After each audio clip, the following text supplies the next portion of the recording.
O ano ni mga puso isda nga nabakal sa merkado sa Bacolod City, may ngipon nga daw kapareho sang iyasang tawo. Ano bala ini? Yaring balita ang aton gintutukan.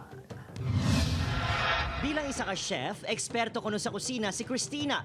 Gani amo na lang kakulba sinisa makita ang dagway sang isda ang ginbakal sa Bacolod Central Market sa Lunes. 200 pesos nga balor sang hiniwa nga isda ang ginbakal ni Christina agod lutuon. Apang ang sinabawan nga handom sa maulanon nga panahon. Wala na tigayon. Bangod na lakip sa nabakal nga isda, may mga ngipon.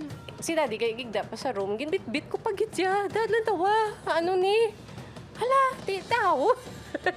Matapos in-post sa online, viral karon ang isda nga nabakal ni Christina nga kaangay, may pustisa. Pagkita ko lang ni normal lang man gini nga may unto. May amo ning isda. Oo.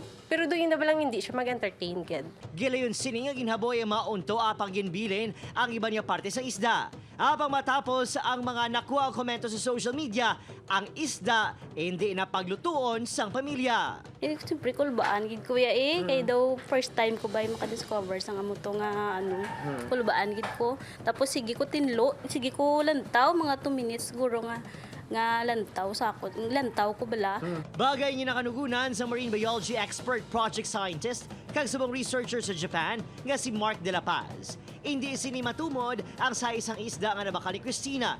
Panugan sini nga hindi paghaboy ang specimen bangod mahimo ini magamit sa pagtulunan nga mangin palagyan sa posible bago nga discovery. Sa Central Market kung sa di nabakal ang isda, ang mga manugbaligya may luyag itugda. Daw kay dagko nga Emilda. May mga unto na na. Ginatutughan sa mga eksperto sa marine life ang mga sheephead fish o convict fish nga may mga unto ang kaangay sa tao bilang mga omnivores nga nagakaon sa kaparehong isda, organismo, kag mga tanom sa kadagatan. Apang samtang wala pa mapatod ang sa isang isda nga nabakal ni Christina, magapabilin ang pamangkot kun balang isda nakatulon sang pustiso o kon ang isda natubuan sang unto. Opo, Kirill Gasilio, Adrian Priatos, Western Visayas.